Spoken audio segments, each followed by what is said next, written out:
Hello, MJ Moto TV here, and I am back for another video. But before anything else, don't forget to subscribe on my YouTube channel and hit the bell button to get notified for new videos. Let's go! What's up guys, MJ Moto TV here, and I am back again for another video. So it's been a while no since our last video, and today magpapa-change oil tayo ng ating motor dahil naka 3,700 na tayo dun sa ating previous na change oil.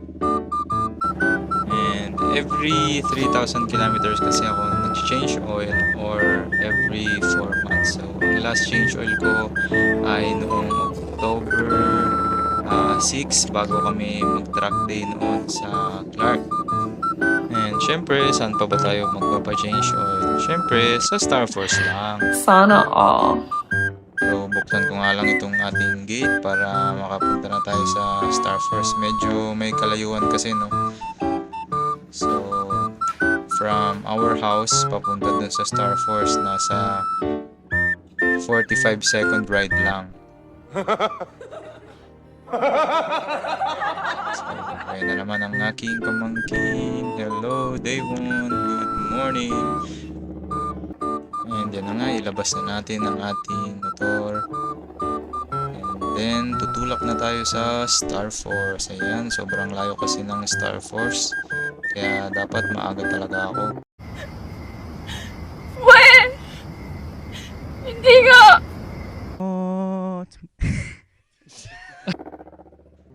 Pasara muna natin itong gate para hindi lumabas ang aking mga pamangkin. Alright, good to go na tayo.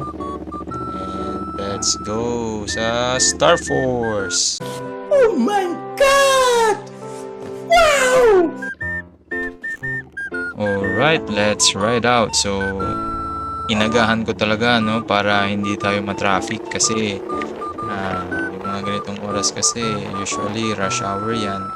So, pag naipit tayo sa traffic, baka meron ng mga mauna dun sa shop. So, kailangan natin pumila kasi maraming taong nagpapagawa doon. So, yun nga, minabuti ko na nga na agahan. So, ayan, nandito na tayo!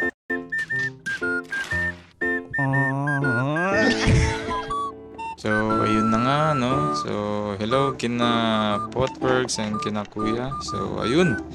Meron nang nauna pero at least pangalawa tayo. So, syempre, dahil malakas tayo kay Kuya Pot, gagawin niya yan. Ayan, no? So, i-unload ko muna itong ating langis na gagamitin. And paalam tayo sa mga bantay nitong shop para makapag-video tayo sa loob, no, para ma-showcase natin yung mga benta nilang helmet. Tara! Yeah, boy.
So, ayan no, yung mga available nilang mga helmets. Meron sila dyan Evo helmets, KYT, NHK.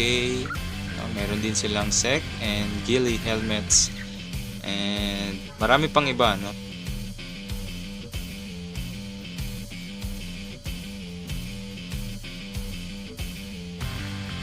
And sa mga naghahanap naman ng mga top box, yan, alloy top box, marami rin po sila niyan dito. Okay, kompleto rin sila niyan. Meron silang mga bracket para sa iba't ibang varieties ng motor, no? NMAX, PCX, ano pa ba?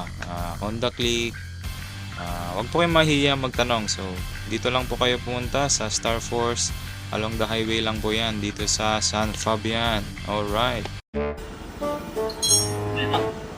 And ayan na nga, sinimulan na ni Paul na alisin ang brake plug ng ating motor para i-drain na yung ating langis.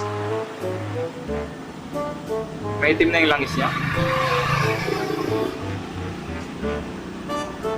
Ha? Kahit na din. Naka ano na yan eh, 3.5. 3.7 na?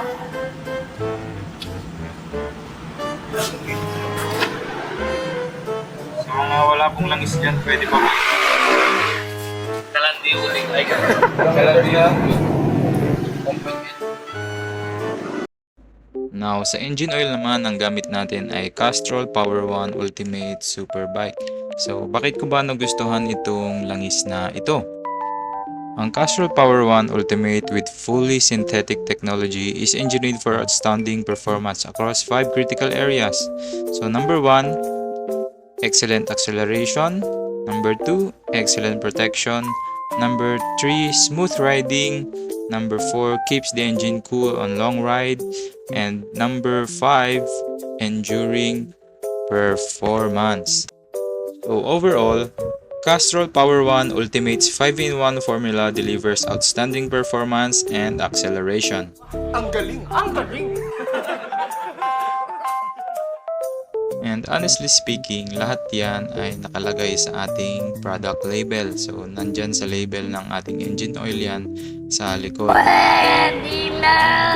So, kapag babasahin natin ito, makikita natin yung mga sinabi ko dyan na mga infos. And based naman sa aking own experience sa langis na to, napakaganda naman para sa akin kasi ramdam ko rin naman yung pagbabago when it comes sa aking acceleration. Smooth na smooth din ang kanyang idle, and ganun din, maganda rin siyang gamitin lalo na kung palagi kang naglo-long ride, no? So nagamit ko nga itong oil na to nung kami ay pumunta sa Ilocos Norte, no? Nagpatapat bridge kami, and para sa akin good itong oil na to from 3,000 to 3,500 kilometers kasi noong nasa 3,000 kilometers na ako, ramdam ko pa naman yung top level ng performance ng aking engine. Pero nung pumatak na sa 3,500 to 3,600 yung kilometer na natakbo using this oil, medyo naramdaman ko naman na medyo nag-decline na. So in other words, hindi na siya nakakapag-perform dun sa kanyang maximum potential. So moving forward, pinasabay ko na rin palang tanggalin yung aking rear tire kasi natanggal yung nut ng aking tire valve, no? So yung pito ng aking rim ay natanggal yung lock niya sa loob. So medyo delikado yun. Alright, punta muna tayo sa vulcanizing. Gawin natin itong ating tricycle. Bukas spot. Yan. Let's go.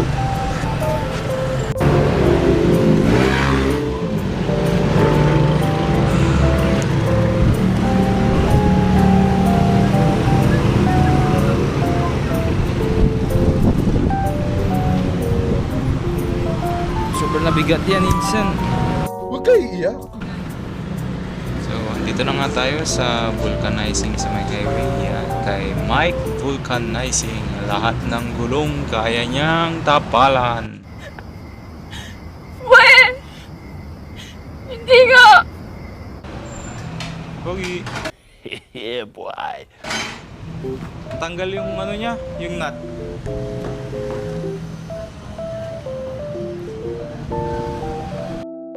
Moving forward, so ayan na nga, naibalik na yung nut dun sa aking gulong and it's time para ibalik na rin yung ating gulong. Alright. And ayan na nga, binabalik na ni Potworks. So, kayang-kaya kahit mag-isa lang. Alright. So, hindi na rin siya nahihirapan dyan kasi ilang beses naman na niyang tinanggal at binaklas yan. Kaya medyo kabisado na. Tsaka, syempre, Potworks yan.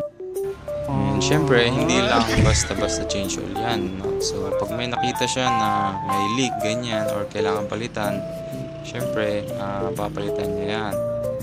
So, nagpalit nga kami ng o-ring or yung washer doon sa drain bolt kasi may konting leak daw. So, ayan, no? Hindi lang basta gawa, may malasakit pa sa nagpapagawa. Sana all. And sa mga oras na yan nga, naghahanap siya ng washer na pwedeng ipalit dun sa washer na nakalagay sa aking drain bolt, no, para hindi na ulit mag-leak. Well, as per the manual naman talaga, tuwing change oil, kailangan naman talagang palitan yung washer. Ayan, so pinapakita ko nga itong langis na Casual Power 1 bago natin ito ilagay. Alright. And for the finishing touches, ito na nga, ilalagay na natin ang ating engine oil. 1.8 liters in total. At syempre, huwag na huwag kakalimutan na i-reset yung ating change oil indicator. So, usually, nag-appear yung warning light na oil kapag kailangan na mag-change oil. And nakaset kasi ito every 3,000 kilometers. So, kailangan natin i-reset yan para ma-monitor natin kung kailan yung ating next na change oil. Yan. So, back to zero. All goods. So, syempre, kapag okay ng lahat, paandarin na natin ito, boy.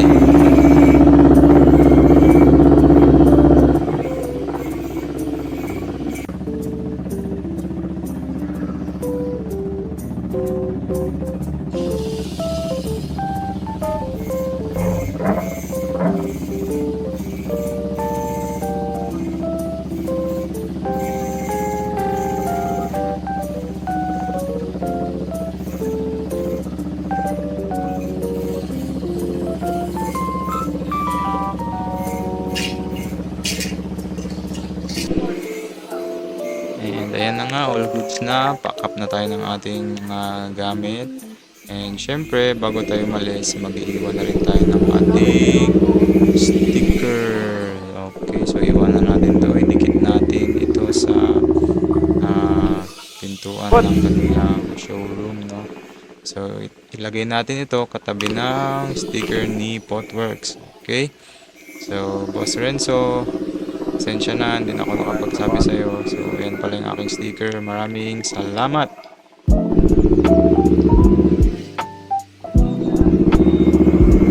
And ito na nga, it's time to go home. So, tapos na po. Change oil ang ating motor. All goods na naman siya for the next 3,500 kilometers. So, kailangan ko na umuwi dahil malayo-layo na naman ang aking babiyahin. Wow naman! Wow! Wow!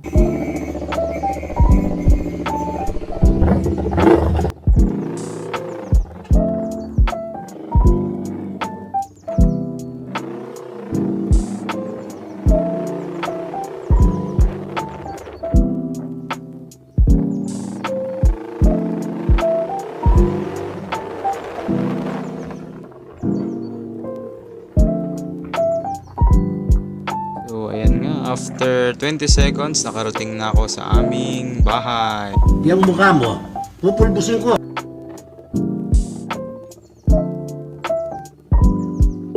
Once again, this is MJ Moto TV. Thank you for watching my videos. Ride safe!